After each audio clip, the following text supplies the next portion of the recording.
dengan data yang baik, dengan data yang benar, dengan data yang real dan transparan dari semua pihak. Ini menjadi penting untuk kita.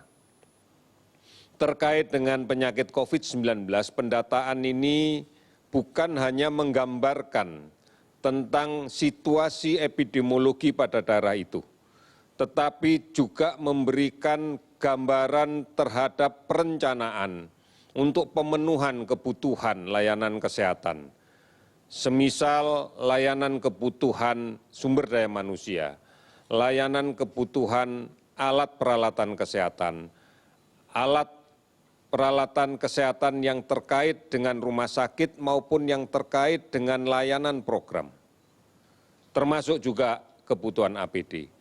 Data-data inilah yang menjadi penting sebagai perencanaan di dalam kaitan dengan pengelolaan COVID-19 dengan baik. Saudara-saudara, kita pastikan bahwa kegiatan untuk mengurangi aktivitas sosial pada daerah yang sudah melaksanakan PSBB maupun yang belum, dengan kemudian untuk tetap tinggal di rumah, ini perlu menjadi disiplin bersama, disiplin yang kuat dan terus-menerus kita pelihara.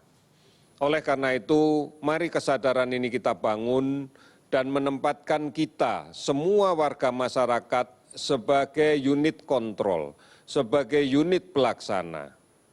Sudah barang tentu, manakala kemudian ini harus berbenturan dengan peraturan perundang-undangan, maka penegakan hukum dengan bantuan aparat negara akan dilaksanakan.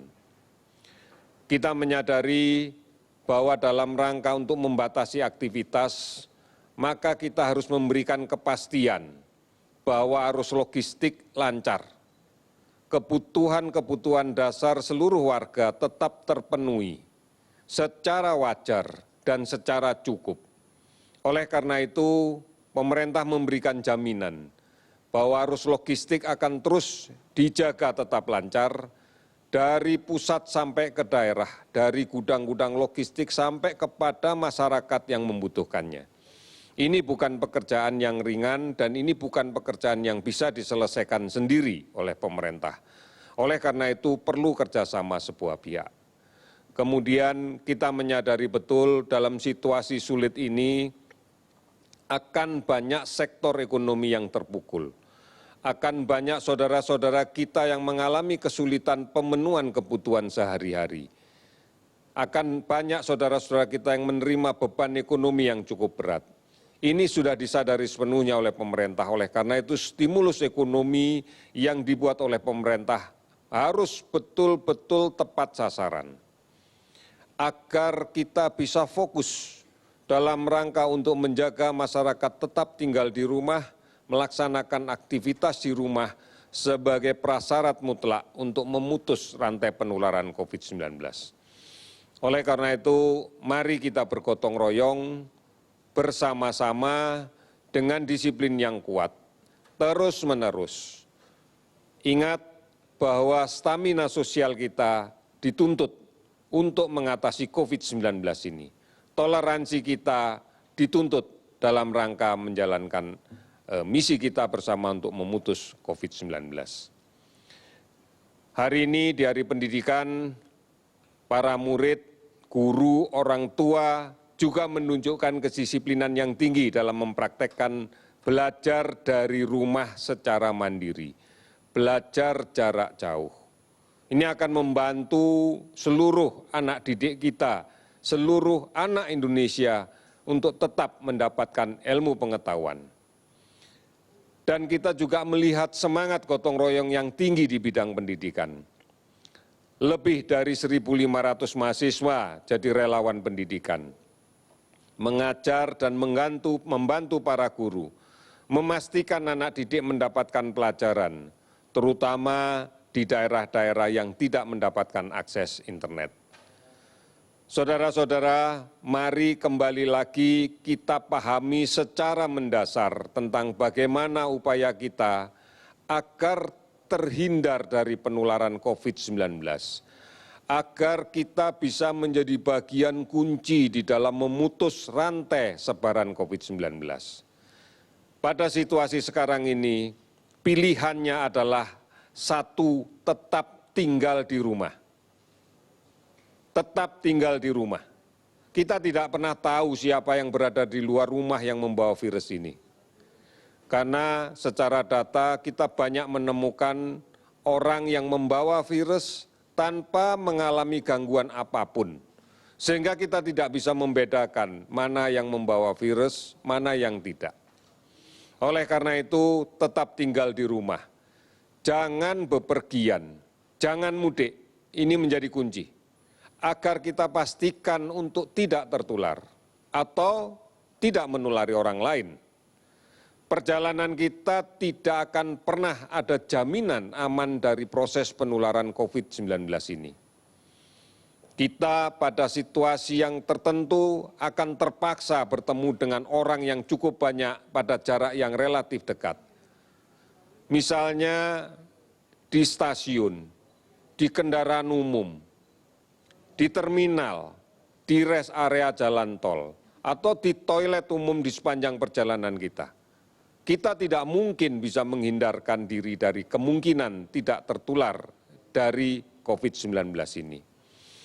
Seperti yang kami katakan di depan bahwa tidak seluruhnya orang yang membawa virus ini jatuh dalam kondisi sakit yang berat, jatuh dalam kondisi sakit yang sedang. Banyak di antara mereka dalam kondisi yang seperti tidak sakit. Inilah yang menjadi masalah untuk kita. Lebih baik tetap tinggal di rumah. Manakala terpaksa harus keluar rumah, gunakan masker. Pilih anggota keluarga kita yang paling sehat, yang kita yakini memiliki daya tahan tubuh yang bagus, memiliki imunitas yang baik, yang muda dan sehat. Biar mereka yang keluar rumah, namun batasi waktunya. Gunakan masker secepatnya kembali ke rumah apabila kepentingan tersebut yang tidak bisa dihindari sudah diselesaikan. Hindari kerumunan dengan orang banyak. Jangan naik kendaraan umum yang penuh sesak. Segera pulang apabila masalah itu sudah selesai. Sesampai di rumah, lepas masker, cuci tangan dengan menggunakan sabun dan air yang mengalir, serta gunakan masker yang baru. Kita perlu bersama-sama untuk melindungi siapapun saudara kita yang berpotensi untuk menjadi parah, menjadi berat sakitnya manakala tertular, yaitu yang usia lanjut atau yang memiliki penyakit-penyakit kronis. Oleh karena itu, mari bersama-sama ini menjadi kunci keberhasilan kita. Manakala ini kita kerjakan dengan baik, keluarga kita mengerjakan dengan baik, lingkungan kita mengerjakan dengan baik, desa kita bisa mengerjakannya dengan baik, insya Allah negara ini pun juga akan bisa menyelesaikan masalah ini dengan baik juga. Oleh karena itu, mari kita bantu masyarakat, tetangga, atau siapapun yang harus melaksanakan isolasi mandiri karena dugaan terhadap penyakitnya. Kita yakinkan bahwa mereka mendapatkan waktu dan ruang untuk melaksanakan isolasi dengan cara yang sebaik-baiknya. Ikuti informasi-informasi tentang COVID-19 yang benar. Banyak sekali informasi yang bisa kita dapatkan, baik di portal resmi, hotline, di layanan-layanan online maupun di layanan telemedicine yang lain. Kita bisa mengikuti melalui siaran televisi, mau siaran radio yang secara rutin mengabarkan tentang ini. Saudara-saudara, mari kita lihat data sampai dengan hari ini. Sampai saat ini dari laboratorium yang ada beberapa yang saat ini tidak bisa melakukan pemeriksaan lagi karena reagennya masih belum sampai.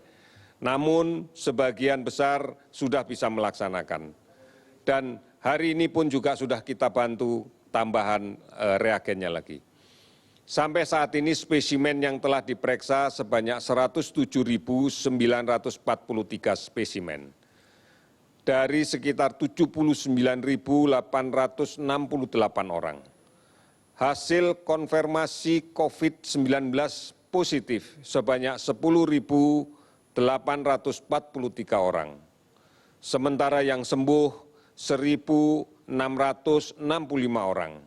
Meninggal orang.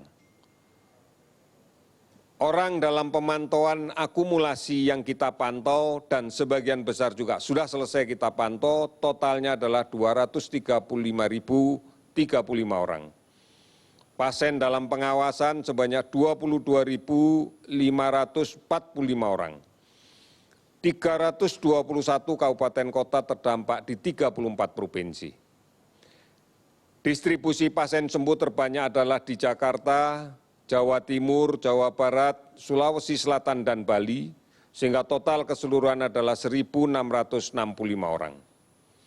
Kalau kita lihat dari pertambahan kasus pada hari ini, bertambah kasus konfirmasi sebanyak 292 orang, sehingga menjadi 10.843 orang.